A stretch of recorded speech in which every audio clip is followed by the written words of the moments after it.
Hey, what's up, everyone? It's your homie Hermit. We're back with another Memoir of World War II reaction. This time we have Memoirs of World War II, number 34. World War II veteran endures 4 invasions. I was going through looking for another one to do, and this one really caught my eye, obviously, because of the title. He's endured 4 invasions. So let's jump into this. I cannot wait to hear this man tell his crazy, crazy story. Going in there, we didn't have any opposition. Nobody expected us to be there or something, but once we got there, then other things opened up.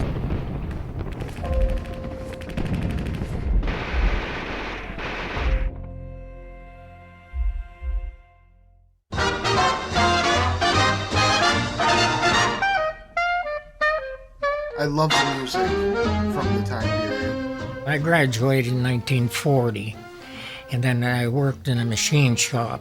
I wanted to be a machinist, and that was my trade. I didn't try to dodge the draft, but I didn't own a gun. I never shot a gun. I didn't know anything, and the last thing I would want to do was be in the infantry. Right? I was drafted when I was 20 years old. Got on a train and start heading south. Didn't know where we were going or what's going to happen, so I saw this big sign, Camp Wheeler, Replacement Infantry Battalion. I said, oh my, this is the last place I want to be. Once that happens and you get into service like that, then they kind of own you. You have to do what they want you to do. But all the training that I had it on all different kind of weapons. Like we had the '03 Springfield rifle, and we had the M1 rifle. But my job was a BAR man, Browning Automatic Rifle, that's what it stands for. I was one of the smallest guys in the company. They give me the heaviest rifle to carry. You had a team, the BAR team. You had the gunner. My assistant gunner was Roy Zuber, and then the ammo carrier was Clarence McKay. Though reluctant to join the infantry, Guy Prestia fell in with the U.S. Army's 45th Infantry Division, and in June of 1943, headed out to sea.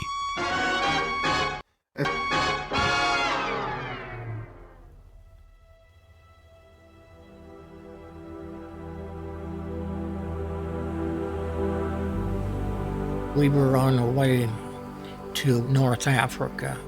We had a convoy of 5 ships, and we were going in there before the invasion. They were getting ready to invade Sicily, and that would have been our first place of battle.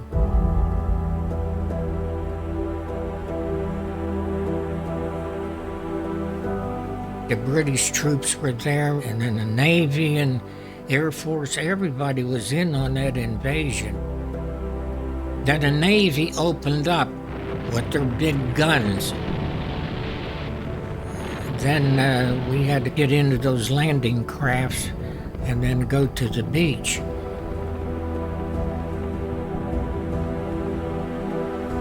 Things happened fast after that. The next day, we had orders that we were going to go up to Commissar. When we went up there, we went to the airfield, and at that time, we were fighting with the Germans and the Italians because they were together.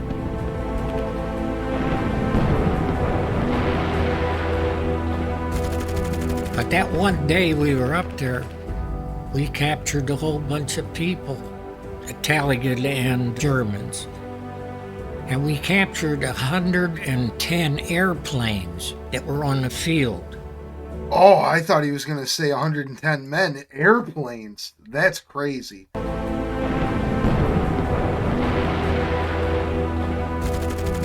that one day we were up there, we captured a whole bunch of people, Italian and Germans. And we captured 110 airplanes that were on the field. Went from one town to another. Some of them got bombed out bad. Some of them got shelled bad. We saw some of them getting evacuated. But that was the first place in my life that I ever saw people starving, because all the food that they had went to the German army. So they didn't have any food that they could buy. Everything was rationed. There was a little boy there about 7 years old. I went over and looked at that little boy and I says, "Hey, paisan, ¿cómo está?" And you know what he told me? He said, he said, "My stomach is empty." Yeah, it was a shame that people had to suffer a lot. During the war, you know, it's not only the soldiers and the people that are in the military that have hard times, you know. Right. But it's the civilians too.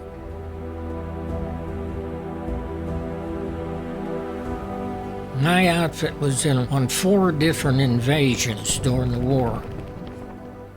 Yeah, we went into Salerno, and then there were a lot of battles there around the harbor there. A lot of the German military were up in the hills all around the harbor. We got strafed there a lot by airplanes, and lots of them too.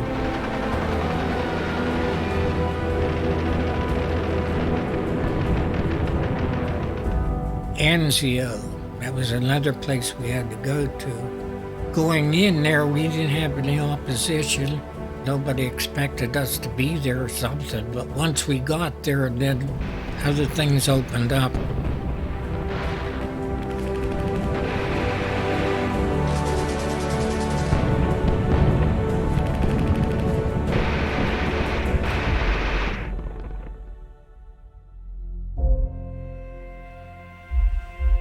So while we were there in Anzio, that's where I lost my assistant gunner, Roy Zuber.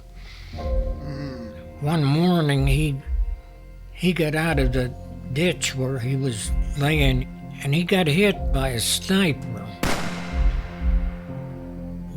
Now, if he hadn't been wearing a helmet, that bullet probably would have gone over his head.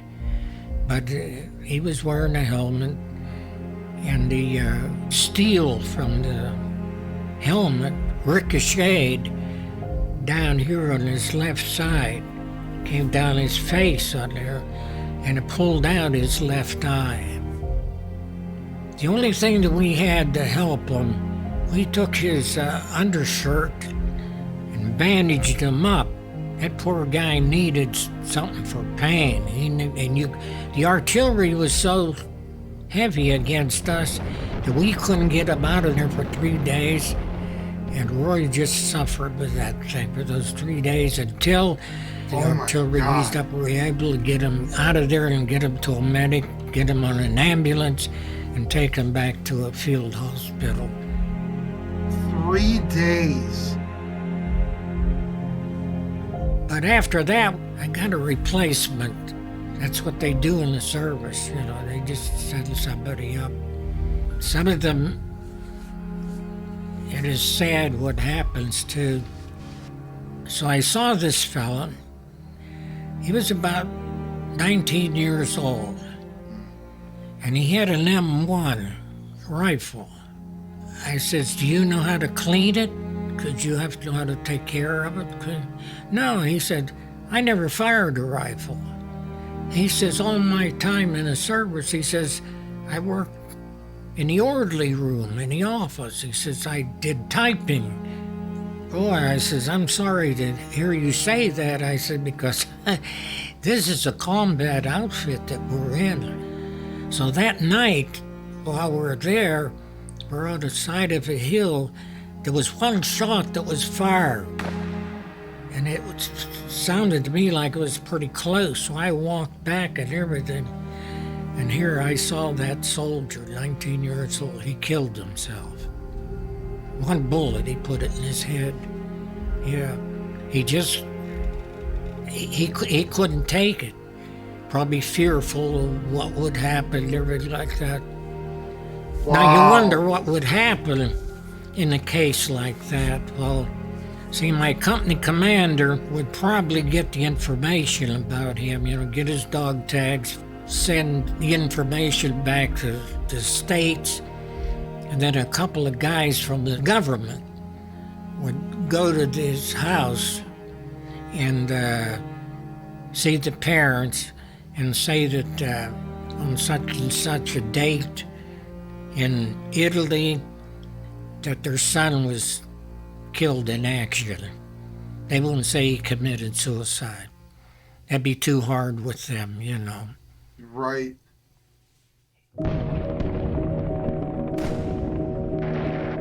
Wow. In June of 1944, the 45th Infantry was pulled back from the front lines to prepare for yet another invasion. But this time, Guy would not be returning to the shores of Italy, but southern France. August 15th began Operation Dragoon and the final push toward Germany. But there we saw things too in France that we hadn't seen before. They had a 6-barrel mortar, and they'd fire those 6 in the air, one after the other. They had their big tanks, and we saw one day where they knocked out 5 of our Sherman tanks. They were firing those 88s, and they were accurate. In the beginning, any of their weapons that they had were better than ours. But they had a good many years to prepare, When we went in there, we had to do things in a hurry. So you had to have everybody in this country work, on the war effort.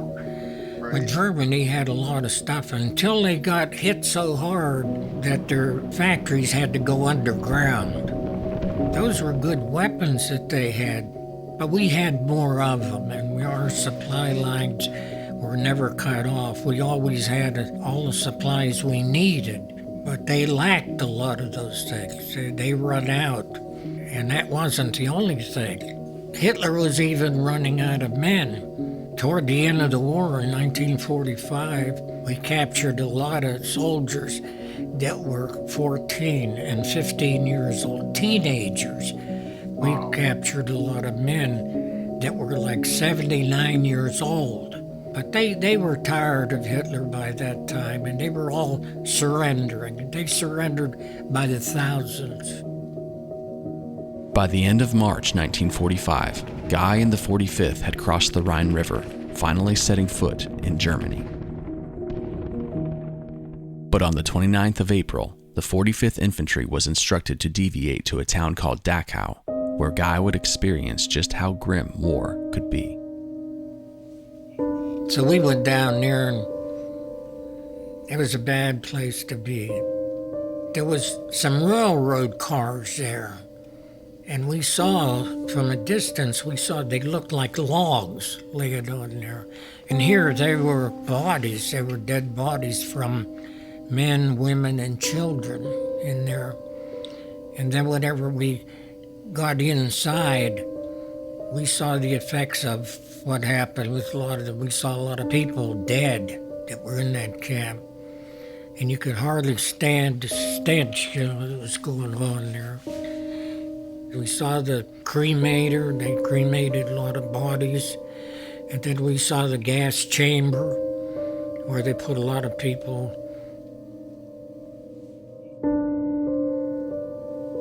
None of us were prepared for anything like that. Never saw anything like that in our lives. Lots of the soldiers there had been through a lot. They were hardened soldiers. But to see anything that was going on in that camp was really bad. I saw a lot of the soldiers just cried. They just cried. Some of them vomited, and some of us just did both.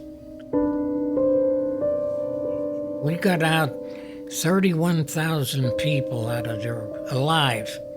They were all turned over to different hospitals so that they could get them back nourishment and get them back to life, because, they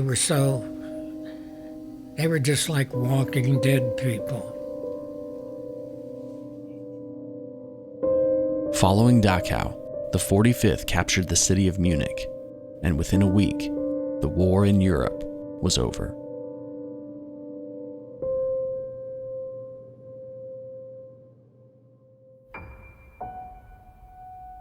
Following the post-war occupation of Italy, Guy finally returned to the U.S. and reunited with an old friend. My wife and I took a camping trip. We went down to West Virginia, and I looked on a map and I told my wife, we're not too far from Petersburg. I said, I wonder if Zuber's still alive, if he's still around. So we went down there and found the house number. So I went up on the porch and I knocked on the door, and he came to the door, Zuber did. He said, may I help you? And I said, Zuber, you old son of a gun, you don't remember me. As soon as I start talking, he said, Presky, and he grabbed me and hugged me. He says, come on in. And he was right, they fixed him up good. Now he had 2 brown eyes, but he had that scar down the side of his face where it ricocheted down there. But at least he looked presentable.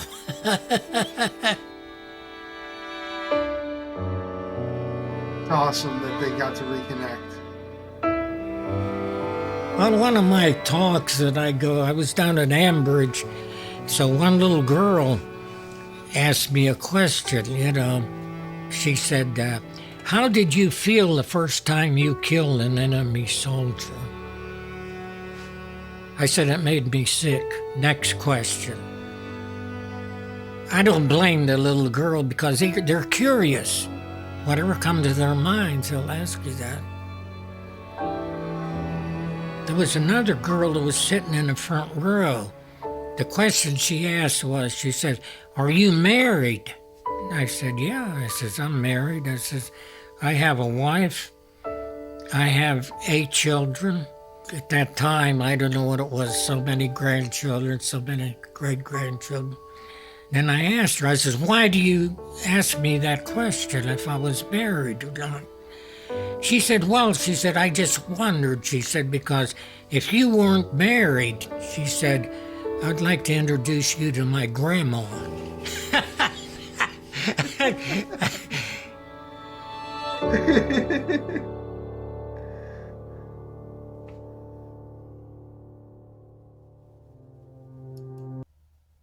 Wow. That man did a lot of amazing, incredible things that are beyond belief. I didn't even expect them to say that he also helped liberate Dachau. Yeah, this one was really crazy. He had an incredible story to tell. Um, and my favorite part was that he got to reconnect with his friend who got shot. He got to reconnect with him after he got back home. Um, but let me know what you guys think. I really enjoy doing these reactions for you guys. If you made it this far, consider hitting that like and subscribe.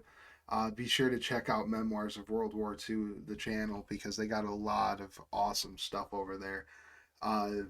But other than that, you all have an amazing rest of your day. Catch you at the next one. Peace.